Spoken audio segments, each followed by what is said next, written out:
Halo, selamat malam. Kembali lagi bersama Ibnul Official.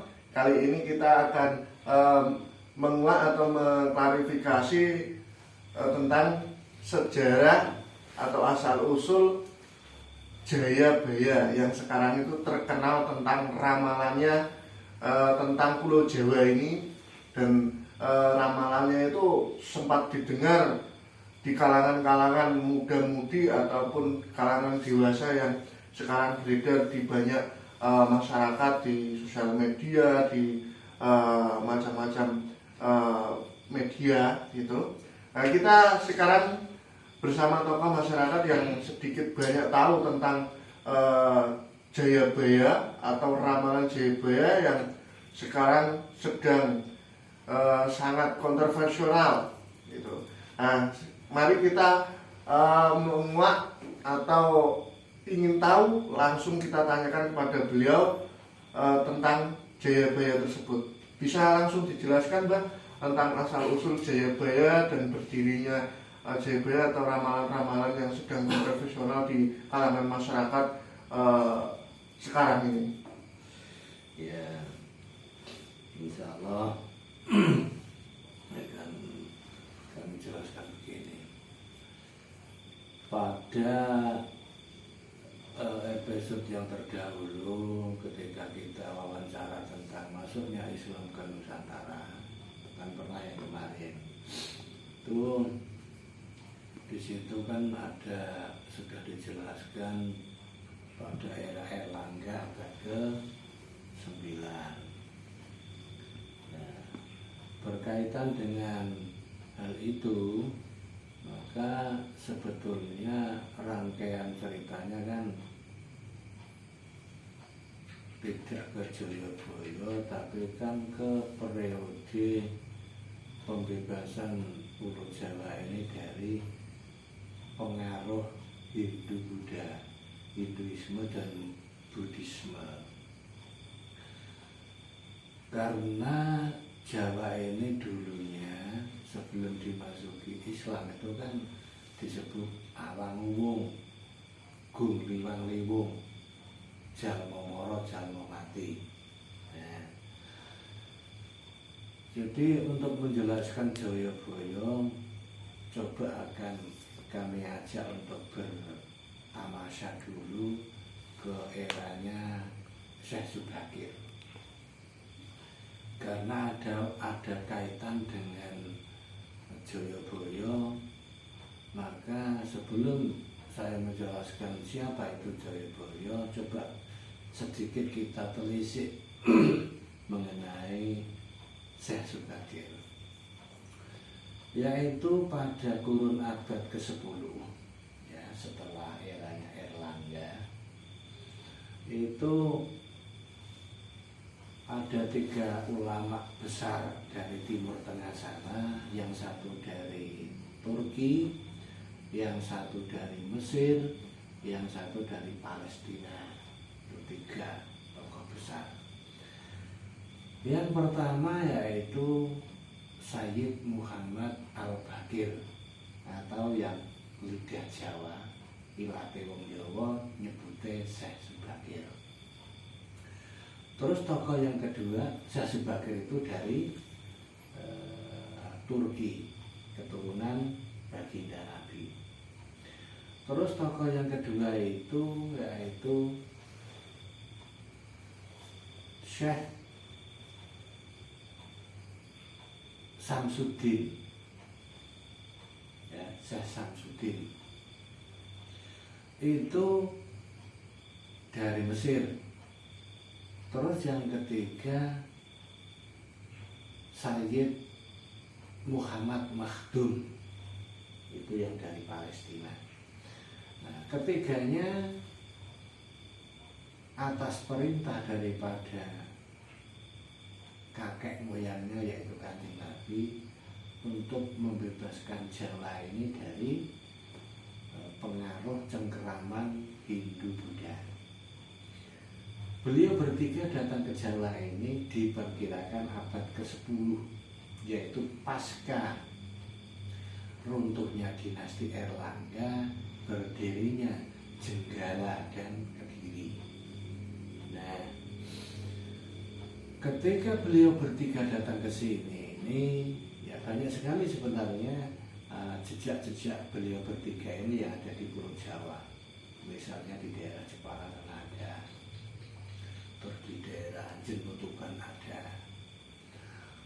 Mereka bertiga datang ke Jawa ini awal mulanya pendaratannya jadi satu, yaitu di daerah Jepara sana, yang itu sekarang bisa ditapak tilas, yaitu di pesisir pantai Jepara, tepatnya itu yang sekarang disebut Lemah Bang, Banyutowo dan Kuaden. Nah, di situ ada jejak-jejak daripada beliau bertiga ini. Jepara itu Mbak ya? Ya, Kecamatan mana Mbak? itu Kecamatan Kembang. Kembang. Ya, itu dulu waktu mendarat pertama di sana. Terus beliau bertiga ini rapat di situ bertiga, akhirnya dicapai kesepakatan ketiganya berpencar. Yang Syekh Sayyid Muhammad Makhdum ini berjalan lewat darat dari situ menyusuri Pegunungan Muria dan sekitarnya, dan jejak-jejaknya itu ada di daerah Rahtau sana ada, sampai juga ke yang sekarang di tempat Mbah Muria itu juga dulunya bekas semedi beliau dan rejim juga. Terus yang dua yaitu Syekh Subakir dan Syekh Samsudin itu naik perahu lagi menyusuri Laut Jawa ke arah timur dan mendarat di daerah Jenu, Tanjung Awar-Awar, Desa Tasikharjo. Di situ juga ada peninggalannya Syekh Subakir di situ. Setelah dari situ mereka berdua rapat, akhirnya dicapai kesepakatan berduanya pencar. Yang Syekh Samsudin itu ke arah timur menuju ke daerah Kediri, pusat pemerintahan Jawa saat itu di Jawa Timur, yaitu di daerah Daha Kediri dan Jenggala. Terus yang siapa itu, yang Syekh Subakir itu ke arah selatan menyusuri hutan belantara dan lebat lain sebagainya dari Jenuh itu, sampailah beliau ke daerah Gunung Bujar. Nah itu, jadi secara singkat itu kami awali menjelaskan tentang Jayabaya dari beliau berdua. Terus siapakah Jayabaya itu? Jayabaya adalah histori, cerita dongeng yang berkembang di masyarakat bahwa beliau itu adalah keturunan dari dewa-dewa. Ya. Dan dewa-dewa itu sebetulnya itu adalah penisbatan terhadap orang-orang yang mempunyai kedudukan tinggi di masyarakat. Karena orang Hindu, orang Buddha itu menyebut seseorang yang dihormati itu dengan sebutan Sang Hyang, atau dalam tanda kurung dewa. Makanya Jayabaya itu sebetulnya kalau dalam dongeng-dongeng yang berkembang, dan itu memang betul setelah dikaji oleh para ahli sejarah, beliau itu adalah keturunan daripada Nabi Sis. Nabi Sis itu putranya Nabi Adam. Nah, jadi Nabi Sis itulah yang menurunkan Jayabaya itu, bahkan menurunkan para penguasa-penguasa di Jawa ini juga dari Nabi Sis. Nah itu Jayabaya itu hidup pada sekitar abad permulaan, pada sekitar abad 11, permulaan abad 11. Nah, setelah ada kaitan enggak Jayabaya dengan Syekh Samsudin tadi? Nah, ternyata ada keterkaitan, ada hubungan, yaitu hubungan guru dengan murid. Bahwa Syekh Samsudin itu adalah guru daripada Jayabaya.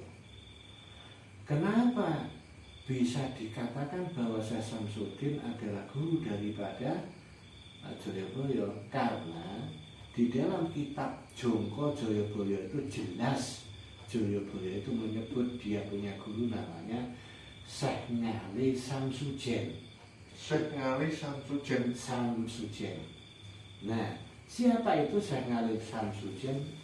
Ternyata beliau adalah Sayyid Ali Samsudin tadi, yang bersama-sama Syekh Subakir dan Muhammad Magun datang ke Jawa. Syekh Ali Samsudin ke arah timur menuju Kediri. Nah, disitulah akhirnya dengan teori pendekatan yang kultural, pendekatan budaya, pendekatan akhlak yang karimah, yang baik, bagus, akhirnya si Jayabaya ini berkenan berguru kepada Syekh Ali Samsudin yang beliau sebut dengan nama Ngali Samsudin. Dan Jayabaya itu adalah Raja Kediri yang ketujuh. Jadi sebenarnya Jayabaya itu Raja Kediri yang urutan ketujuh, Mbak ya? Ketujuh.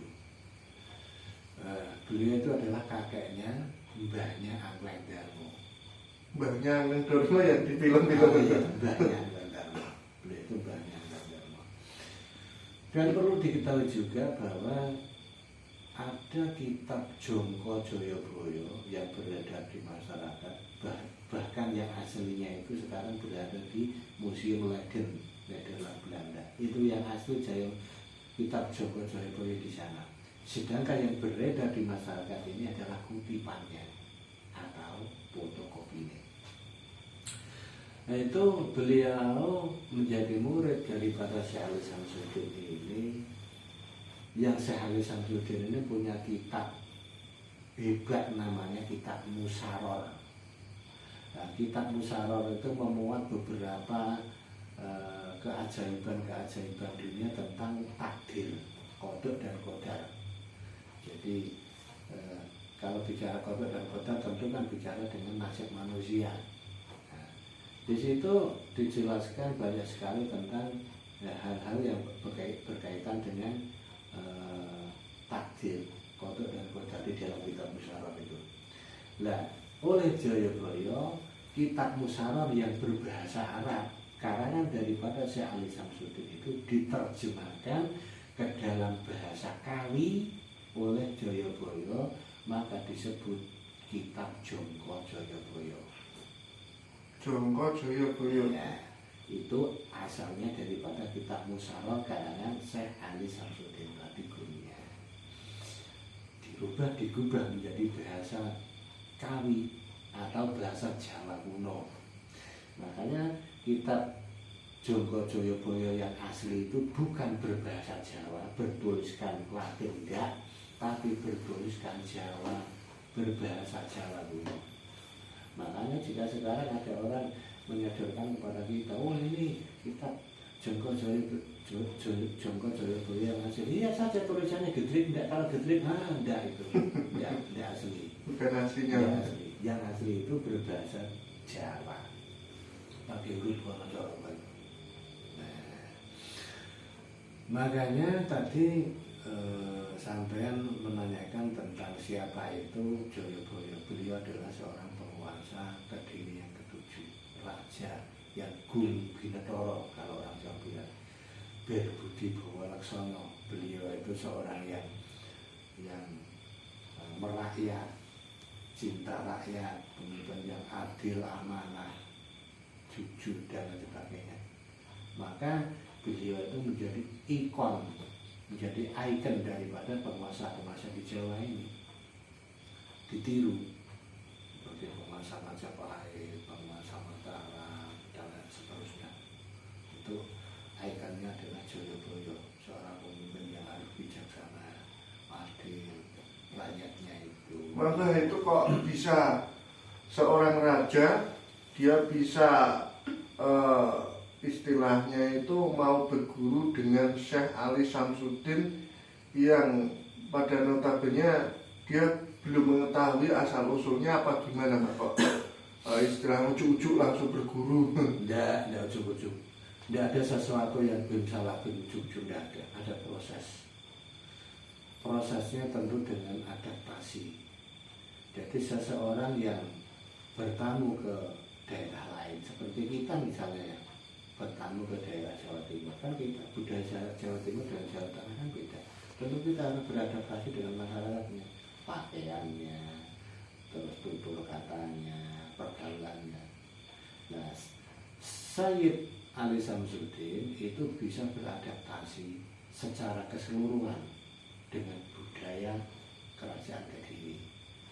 Pakaiannya juga mengikuti pakaian ala Kediri, bukan pakai jubah, enggak. Kalau pakai jubah ya lari lah, otomatis itu Jayabaya tidak mau menerima karena pakaiannya saya berbeda. Coba kita kalau ada orang yang pakai jubah kan, kita tidak mendekati, alergi kan. Nah, pakaian itu bisa menjadi alat untuk merangkul orang, atau pakaian itu juga bisa menjadi alat untuk menjauhkan orang. Ini kayak gini nih. Kita pakai, saya pakai belangkon, Anda pakai peci. Kalau tidak kenal kan lari. Oh itu siapa itu aneh? Belangkon di sini tidak kan gitu.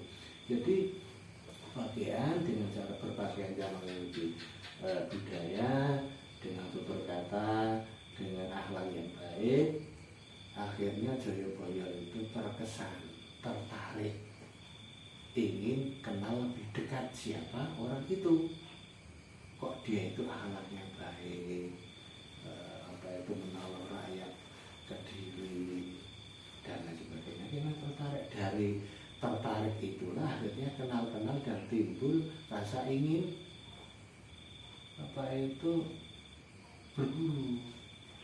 Jadi begitu, tidak serta-merta begitu. Nah ini gini Mbak, kok bisa ramalan Jayabaya itu sekarang istilahnya kontroversial atau terkenal gitu Mbak? Tentang ramalan-ramalan itu, contohnya tahun kembar 2020 nanti Ka'bah jarang diambah, terus masjid kurat karet, terus pemimpin lupa umat masyarakat apa gimana itu Mbak? Contohnya yang saya tahu seperti itu tuh gimana Mbak? Ya itu secara kebetulan saja yang dibuka adalah kitab Jayabaya. Coba buka-buka hadis Sahih Muslim, Sahih Bukhari. Itu banyak sekali menerangkan begitu. Ramalan-ramalan gitu. Iya, bukan ramalan sih. Kalau meramal kan tidak boleh. Asumsi, anggapan. Jadi membaca situasi. Orang yang pandai membaca, menghayati, merenungi itu bisa melihat, penglihatannya bisa jauh ke depan. Tahun 2030 ada apa nanti? Ini bisa dibaca dari sekarang. Tapi bukan mutlak apa yang dilihat itu terjadi nanti, tidak. Hanya prosentasenya sedikit. Seperti kitab Jongko Jayabaya itu. Kebetulan yang dilihat oleh orang-orang adalah Jongko Jayabaya. Coba lihat yang aslinya, turunan yang aslinya Musyarah. Pasti orang akan mengatakan wah itu kitab Musyarah riba. Lah orang tidak pernah baca Musyarah, ya bagaimana tahu? Yang dia tahu kan Jongko Jayabaya. Coba orang buka Sahih Muslim, Sahih Bukhari, hadis-hadis itu dan kitab-kitab karangannya ulama-ulama seperti Futuhul Ghaib itu karangan Syekh Abdul Qadir itu menerangkan begitu sama. Dan memang secara kasat mata, secara ilmu ilmu katakan tidaklah, kalau supranatural enggak, ilmu batin lah. Dan ilmu batin dipadukan dengan ilmu geografi dan biologi, dipadukan menjadi satu ilmu yang hebat. Itu bisa melihat bahwa dunia ini nanti pada putaran yang ke-1000 tahun ini nanti mengalami perubahan. Hanya kita saja yang tidak pernah menekuni hal itu ya tidak tahu. Tapi bagi mereka yang menekuni hal itu, dipelajari terus, akhirnya bisa menciptakan, bisa merumuskan sebuah ilmu, yaitu melihat masa depan. Seperti yang dilakukan Syekh Ali Samsudin itu, yang digubah menjadi kitab Jongko Jayabaya. Yang berjasa adalah Syekh Ali Samsudin, tapi yang panen nama besar adalah Jayabaya. Itu. Jadi asal mulanya begitu banyak. kurang lebihnya begitu. Oke teman-teman, itu tadi penjelasan tentang Raja Jayabaya yang ramalannya istilahnya zaman sekarang ini sangat kontroversial di kalangan muda-mudi atau kaum dewasa yang dimada di media sosial. Itu tadi penjelasan dari beliau, tokoh masyarakat kita yang sedikit banyak mengetahui. Kalau misalkan teman-teman ada yang ingin ditanyakan, silahkan tulis di kolom komentar. Silahkan tanya tentang apa, nanti kita review atau kita tanyakan langsung kepada beliau tentang hal tersebut. Jadi istilahnya jenengan tanya aja, jangan sungkan-sungkan. Oke, terima kasih sebelumnya telah menonton channel Ibnul Official. Jangan lupa subscribe, like and comment, dan jangan lupa bunyikan loncengnya agar tidak ketinggalan notifikasi tentang Ibnul Official. Terima kasih. Apabila ada salah-salah kata, saya minta maaf. Ada salah kata yang tidak disengaja ataupun disengaja, kami minta maaf kepada Allah, kami mohon ampun. Boleh mengkritik tapi jangan menghujat. Walaupun beda pendapat, istilahnya tetap damai gitu ya. Selamat malam. Wassalamualaikum warahmatullahi wabarakatuh.